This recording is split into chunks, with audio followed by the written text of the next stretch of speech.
And we're live. Hello, hello. This is session 2 for the Artsy-Fartsy Joy Club. So it's telling me that my internet connection is unstable. I hope it'll work.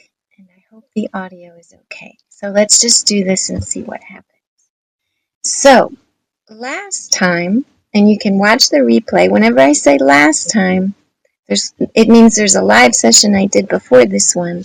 And then it gets posted as a replay, so make sure to watch those if you're interested. But last time we did a little zine,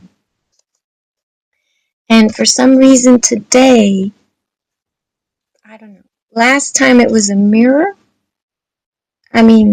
Today it looks like it's a mirror, and last time it wasn't. I'm still figuring this out, but it looks like you can't actually read this, or maybe you can. Doesn't matter.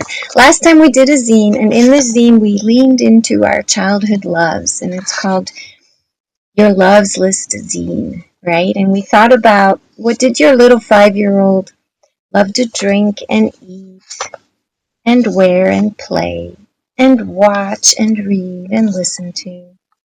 And I remember loving to watch the TV show Mr. Rogers' Neighborhood. So you were meant to make the zine, and then you prompted yourself with these words on the zine, and then you could doodle in your answers. So that's what we did last time. Today we're going to do an activity that kids love to do, and you might remember doing this, or you might just love doing it because it makes you feel like a kid, even if you don't remember doing it. What we're doing is hand tracing. And so hand tracing can look like this.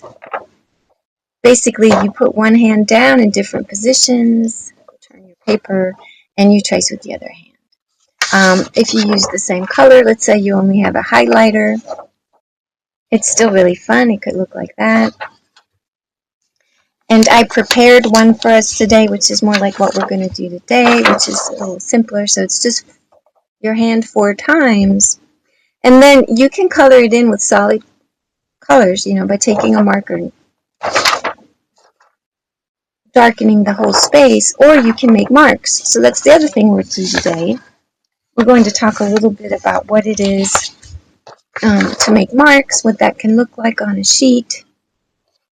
That in itself is a really fun and relaxing way to reset yourself with different colors. This is the one I prepared for today. And then before I finish, we will go into the printable I made for you guys, which is already posted, because on the second page of the printable you have these boxes, and you can use those boxes for mark making. So I'll get to that. Let's start with the hand tracing. Super fun, super fast. All you're going to need for today are some markers. You can use highlighters, and if all you have is one highlighter, that's fine. If all you have is a pencil, that's fine. Just go with what you've got. You're going to want some paper. And if you've got some wipes, you might want those because you do get marker on your hand.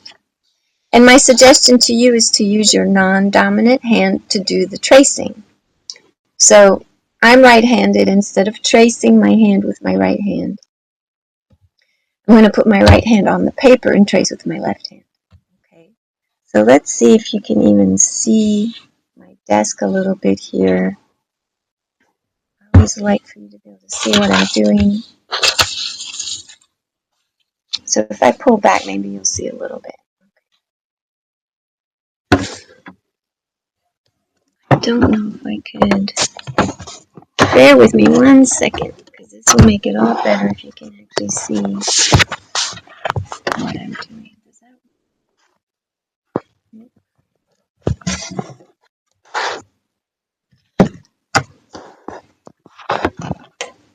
So I thought I had this figured out before I started. Okay, let's just go with it before I keep fussing with stuff. All right, grab 4 colors. I'm going to grab, I'm going to grab red, green, light blue, and purple. Okay? All right. Again, use your non-dominant hand. Why am I saying this? Because it's actually, it'll probably remind you of what it was like to be a kid when you didn't quite have a lot of control of your hand to do stuff. So we're sort of trying to situate ourselves in what it felt like to not have a lot of control, and because it's good for your brain to use your non-dominant hand for stuff. So just put down your dominant hand. I'm going to put it in the center of the page and then trace around it.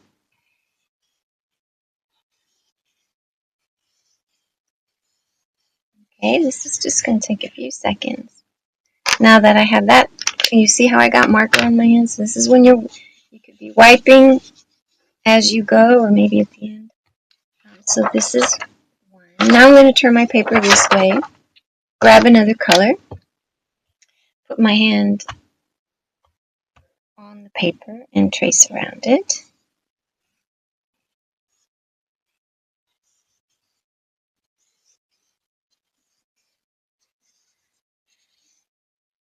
Okay, so you see now we've got some fun overlaps already.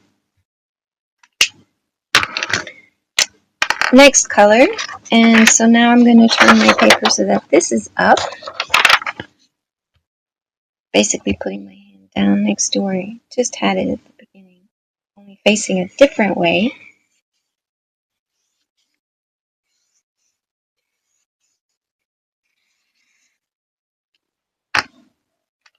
So I'm really getting messy now.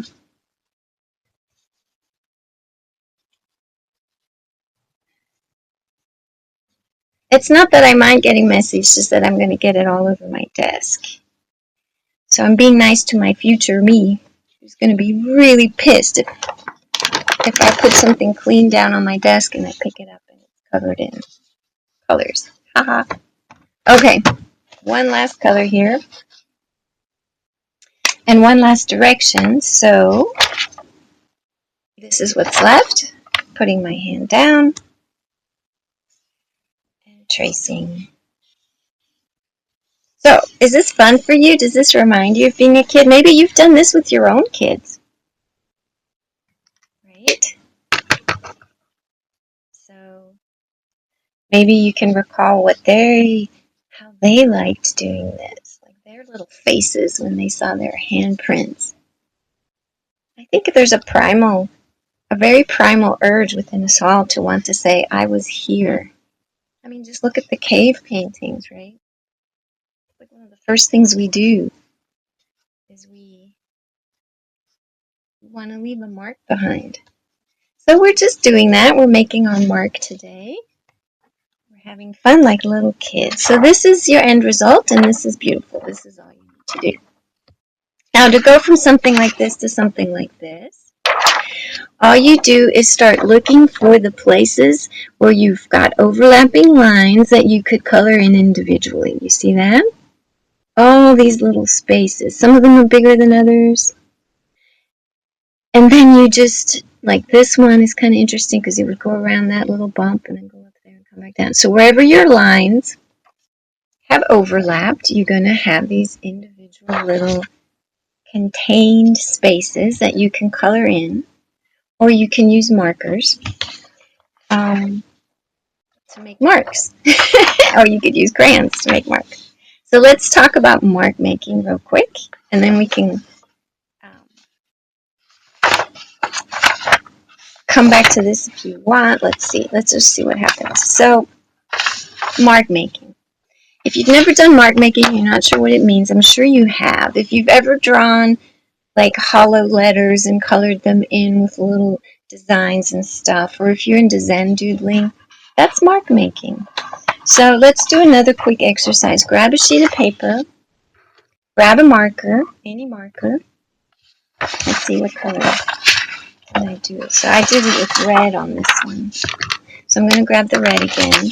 And I just want you to just sort of visually draw a line down and across to divide your paper in half both ways. Right, like this. We're not looking for perfection, just trying to separate our page into little squares. So now you're going to divide each half side, each half of your page into two parts. Now it looks like that. Now we want to do the same for this. So we want to divide that. Or you could leave it like this if you wanted. But I'm going to go ahead If you're like a super fast doodler, maybe you don't want these boxes to be so small. But this is our goal. We just made a grid.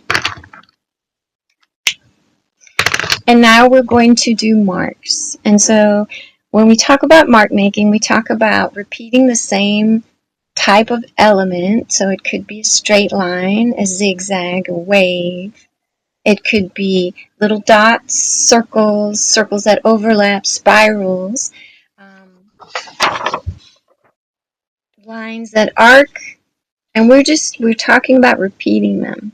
But we could even grab different kinds of marks and combine them in one. So let's do a few of these. What does it look like if you're just doing lines? It's really endless what you can do with that. But if you were to just go in the same direction really quick, like stripes, boom, boom, boom, boom, and then you could go in the opposite direction, right? Two easy lines, types of lines to make. If you wanted them to be diagonal, same type of activity, right? In both directions. If you want them to be waves, you draw a wavy line, and then you just keep repeating. It's like you're doing it in rows, and you're just really loose about it. It's actually fun to see what happens when you're not trying to control it too much. And zigzags the same way.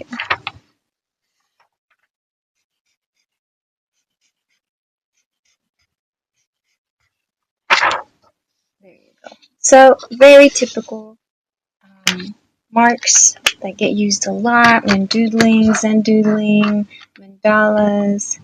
Let's do some scales. And these are like little mini arcs you do in a row, and then you just stack them.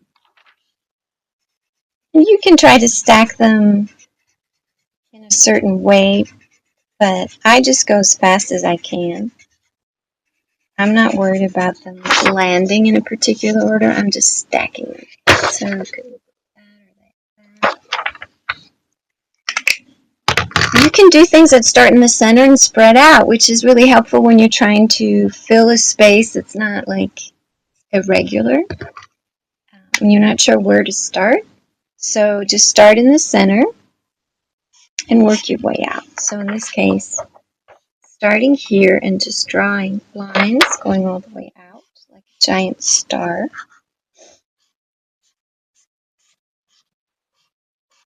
Like that. And you can do the same thing with the spiral. You start in the center and you spiral out. And then you just sort of pretend like you keep going to fill in the space. See that? I just started in the center, but of course at some point I can't do the whole spiral anymore. I go outside my square, but I keep adding the little bits to just fill the space. All right. One of my favorite things to do is loop-de-loops. And you just fill your little space with fun little loops, right? Little curly cues. Choo, choo, choo, choo, choo. If any of you are old enough to remember when the phones used to be plugged into the wall and you had to sit there at a little table and talk to someone, and there was usually a pad of paper and a pen on that little table so you could take messages. So if you're old enough to remember that, these are the kinds of things we used to do. We used to doodle. So maybe you still do that now, but it's just a different context. Maybe you're doodling when you're in a meeting or you're on a Zoom call. It's something that comes very naturally to us. And it's really calming and it's fun to do, and it's an easy way to just add a little bit of creative play to your day. And again, you could be doing it with a pen. So how about we go from dots to bubbles to drops. So dots just means you put a bunch of dots down randomly. I love doing dots in different colors, Tutti Frutti style. And then you could do circles. And if you push all the circles together to fill the space, then they start looking like bubbles or stones or rocks. Some people think of these as stones. So stones are fun little marks. You can have them overlap. The more they overlap, the more texture you get in there. And then you could just think of rain. So now you're making them bigger than dots, but smaller than bubbles, and you're leaving space between them. Right, like that. Okay. Let's do some rainbows. So rainbows show up as arcs that you do in rows. So I'll put that upside down. So just keep going, keep going, keep going. And it's kind of like the spiral. At some point you're just sort of filling in with the space that's left, even though you're not drawing the whole arc anymore. We can do stars. How about some yellow stars? Or X's. I love X's. So X's can be marks. And if you just added one more line, so if you do the X, but then you add another line through it, so with 3 lines you get a star. That's my favorite way to do a star, like that. And of course, any combination of these. So if you wanted to take this guy and combine it with circles, like this. Like if you wanted to combine these two, you could draw the circle first. Just fill the space with some circles like that. And then you could put a star inside it.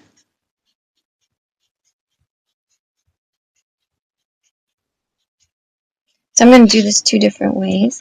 So here I did the circles first and then did basically this star inside the circular spaces I created for myself. Or you could start with the big one and then draw concentric circles. So let's do that one next. So again, I'm starting at the center.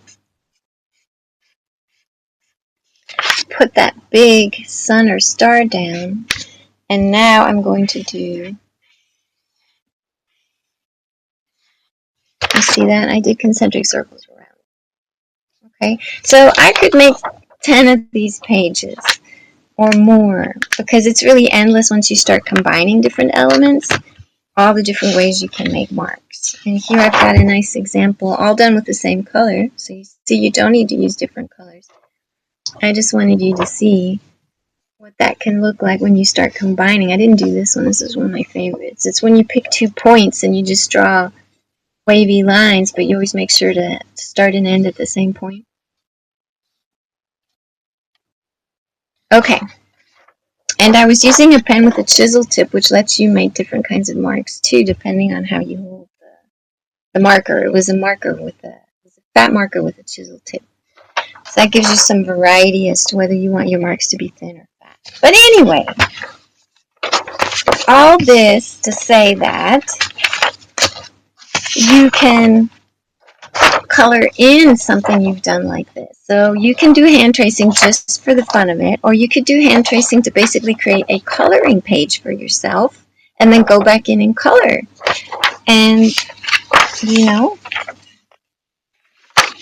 you start doing stripes and dots and coloring in and scales and like these starbursts and zigzag, whatever you want.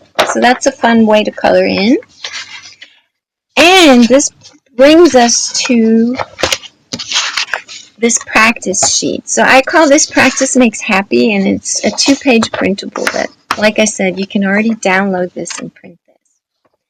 And this is for you to start practicing being more creative. Now, of course, just by joining me or watching these live play sessions here on Substack, you're practicing. But what if you wanted to really start being more creative? What if you've got a creative project sitting on a shelf and you just never have the time to get out your paints and get back to painting or watercoloring or drawing or photography, whatever it is that you used to love to do and you'd love to get back to? Time is really our biggest obstacle, and It just makes us feel horrible that we never have the time. And we want to have these new habits, but it's really hard to get started. So what if you could just do 2 minutes a day to create the momentum you need to prove to yourself that you can do this thing and you can make this change? And that's why I printed this out. I mean, that's why I made this, so you can print it out and read it.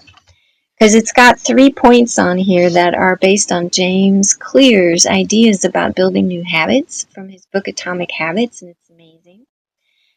You declare your identity of who you want to become, because every action you take is a vote for the person you want to become. So in this case, you want to become someone who plays more, who does little creative things every day, who resets herself whenever you get tired or frustrated, or you just need to sort of get away from the computer. You can reset yourself in many different ways, by stretching, by going for a walk.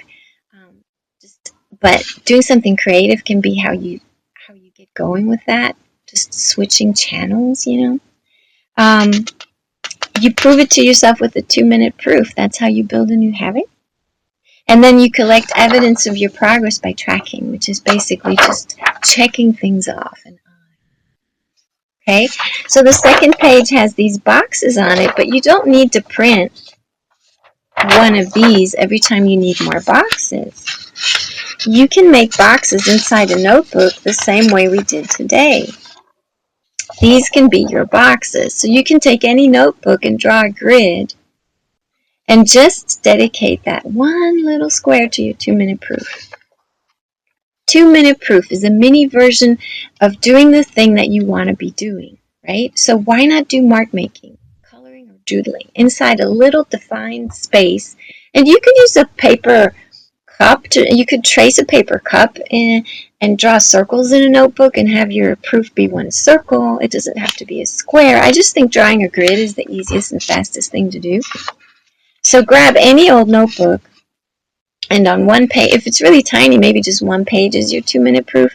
But if it's bigger, draw a grid, divide it in half or into 4 parts or more, and have filling in that one square be your 2-minute proof. Okay, so I don't want to talk too much about this because it's here and you can read it.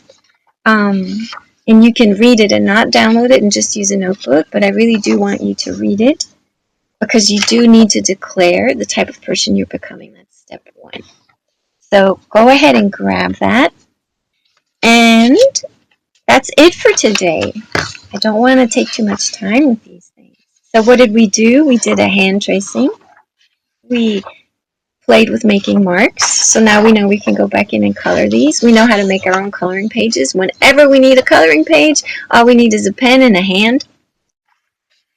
And we can do 2-minute proofs in the same way we did mark making today. So look at that PDF to get more information. And I'll see you next time. Big kiss.